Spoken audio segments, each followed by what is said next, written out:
صاحبة القصة بتقول: رغم اني عندي 42 سنة الا ان واحد من دور ولادي بقى هو كل حياتي. انا عندي 42 سنة وكنت متجوزة من 20 سنة، وجوزي توفى من 4 سنين، وعندي بنت واحدة والحمد لله جوزتها من 4 شهور، وبقيت قاعدة في البيت لوحدي. وبنتي اللي كانت بتسليني ومالية عليا حياتي ما بقتش موجودة، ولا حتى بقت قريبة مني، لأنها اتجوزت في محافظة تانية بعيدة جدا عني. جوزي كان بنلنا دور بيتين في منطقة المرج قبل ما يتوفى، والحمد لله قدرت أساعد بنتي في جهازها من المعاش بتاعه لحد ما اتجوزت. ومن بعد ما بقيت قاعدة لوحدي وانا طول اليوم قاعدة قدام التلفزيون، ما انا مش لاقية اي حاجة تسليني او اقضي وقتي فيها.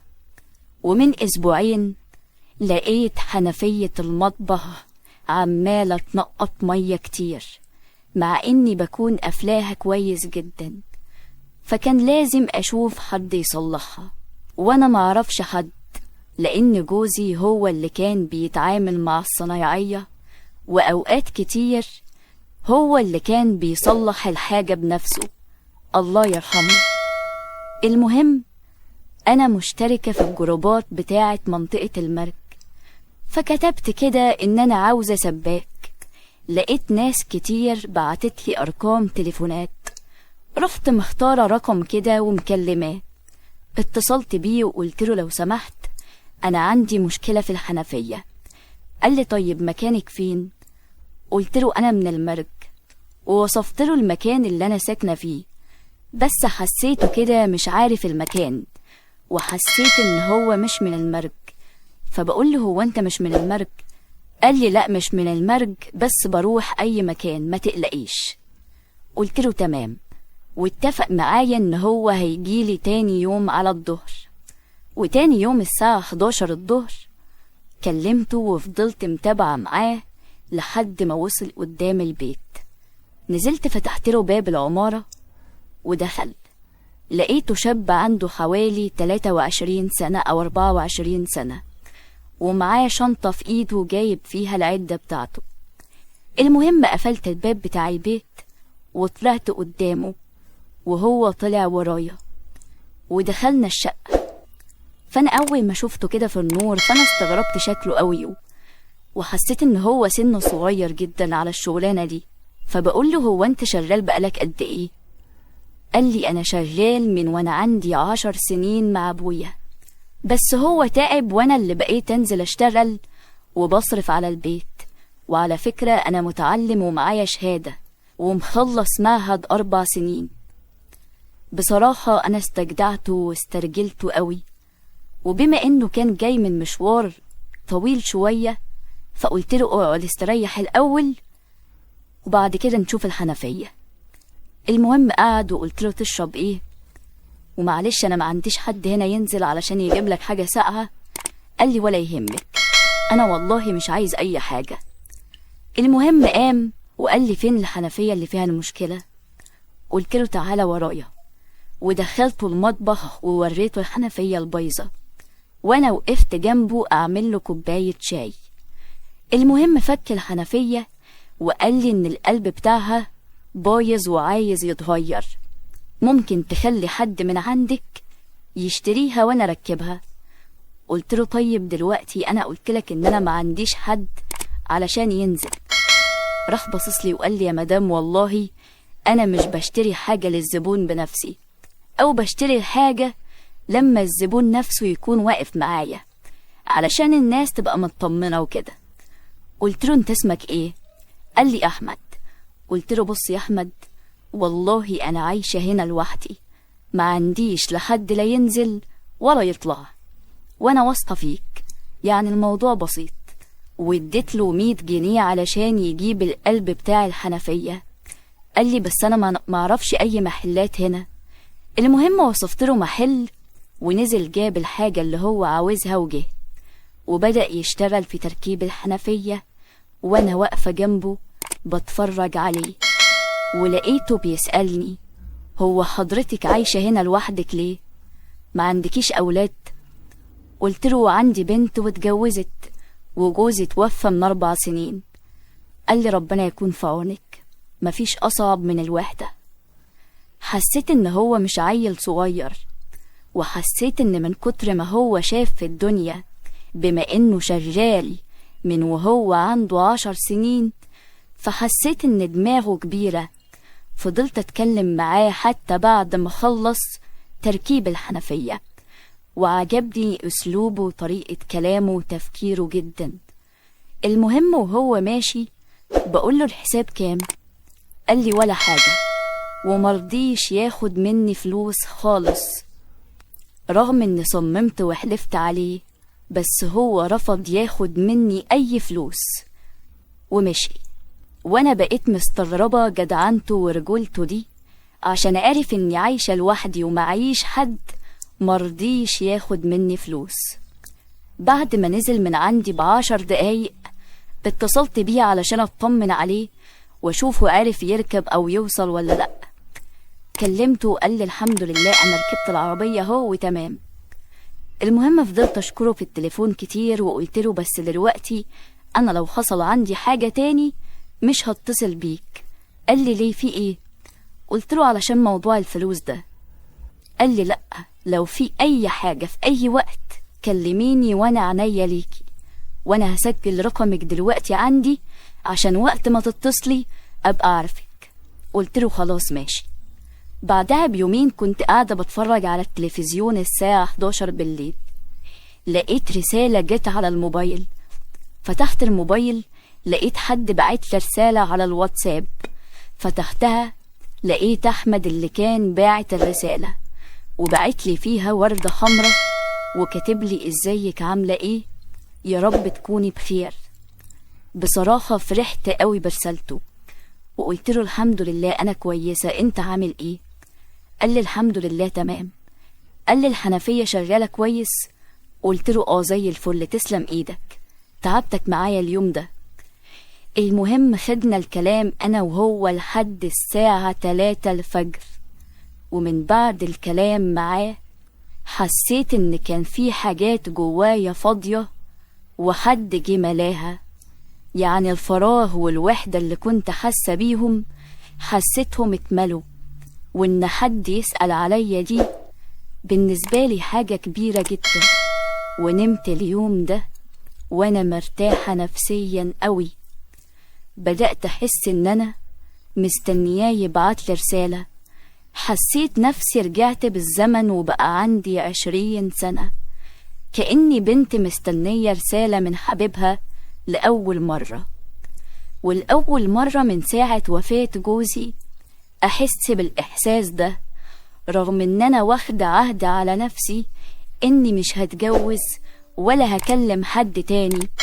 بس معرفش إيه اللي حصل لي، لقيت نفسي ضعفت وما صدقت الاقي حد يتكلم معايا، مع ان انا بعد وفاة جوزي اتقدم لي ناس كتير جدا، لاني الحمد لله جميلة جدا. بس انا كنت برفض اي حد وما كنتش عايزة اتجوز. تاني يوم لقيت احمد بيتصل وبيسلم عليا وبيسأل عني، وبقينا كل يوم بالليل نسهر نتكلم على الواتساب، لدرجة انه فعلا بقى صاحب جدع قوي بالنسبة لي. وفتحت له قلبي وحكيت له على تفاصيل ما كنتش اتخيل اني ممكن في يوم من الايام احكيها لواحد غريب، لدرجة كمان اني حسيت ان مفيش فرق في السن بينا من كتر ما احنا متفاهمين جدا في الكلام مع بعض. وحسيت قد ايه هو انسان ناضج. بدأ يعترف لي ان هو معجب بيا من ساعة ما شافني.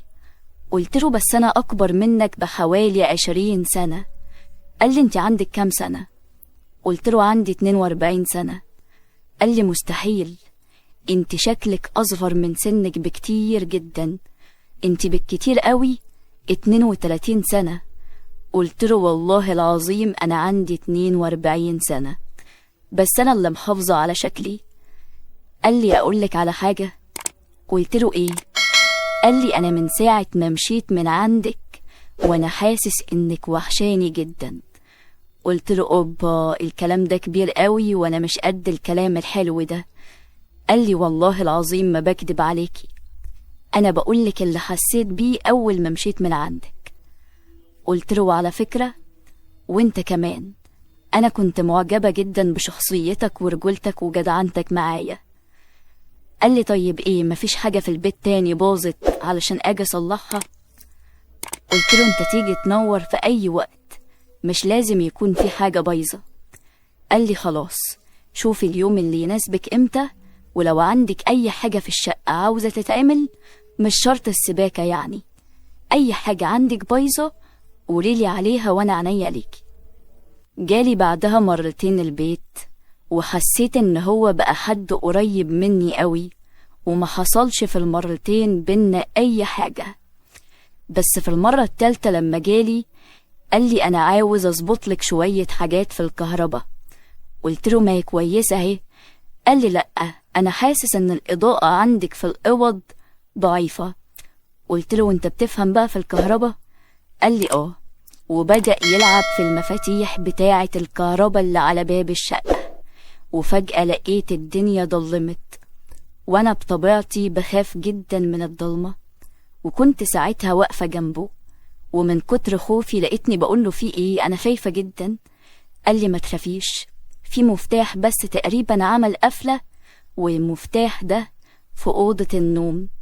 وراح مطلع الموبايل بتاعه ومشغل الكشاف، وبدأ يروح ناحية أوضة النوم. قلت له ما تسيبنيش لوحدي. راح مادد ايده ورحت مسكتها، ودي كانت أول مرة أمسك ايده. وراح واخدني ودخلنا أوضة النوم، وراح طافي الكشاف بعد ما دخلنا، والدنيا بقت ضلمة جدا في الأوضة. وقال لي انتي خايفة؟ قلت له أنا مرعوبة مش خايفة بس. راح مقرب مني ووقف قدامي وقال لي طيب وانا قريب منك كده خايفة برضو؟ قلت له يعني خايفة شوية. فجأة راح مقرب مني ولقيت نفسي في حضنه. قال لي كده لسه خايفة ومرهوبة برضو؟ ساعتها انا حسيت ان جسمي كله اترعش وقلبي فضل يدق جامد قوي.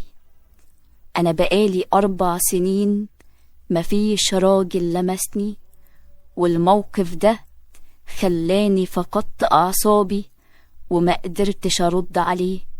كان هو في الوقت ده بيحضن فيا جامد، ودي كانت اول مرة في حياته انه يقرب من واحدة ويلمسها بالطريقة دي. فكان الموضوع عجبه قوي لدرجة اني ما كنتش عارفة هو بيعمل ايه من كتر الحاجات اللي كان بيعملها وانا واقفة قدامه. في الوقت ده حسيت ان انا لازم افوق من الموقف ده، وبالعافية جمعت اعصابي وقلت له كفاية كده وبعدت عنه. راح خرج من الأوضة وراح مشغل الكهرباء.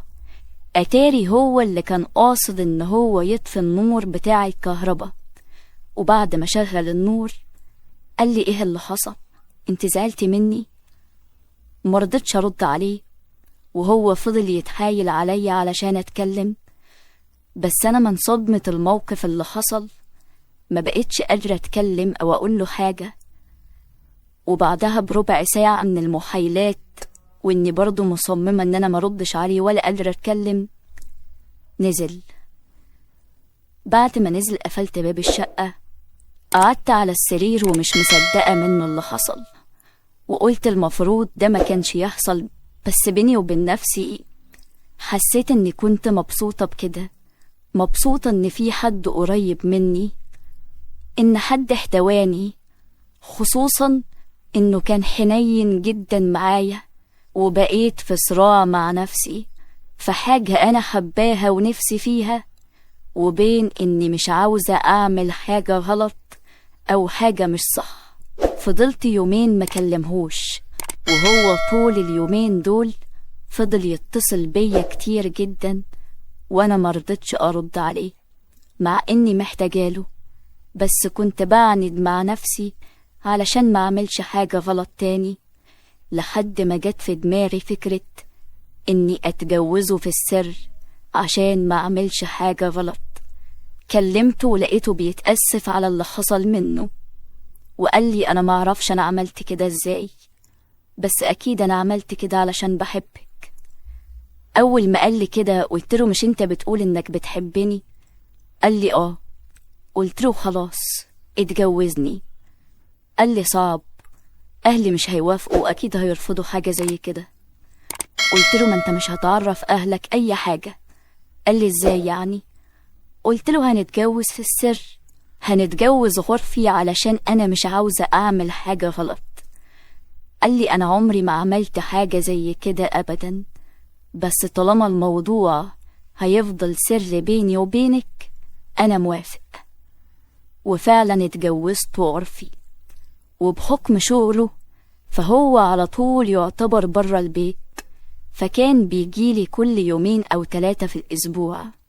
وطبعا عيشني في الأيام دي أجمل أيام عمري.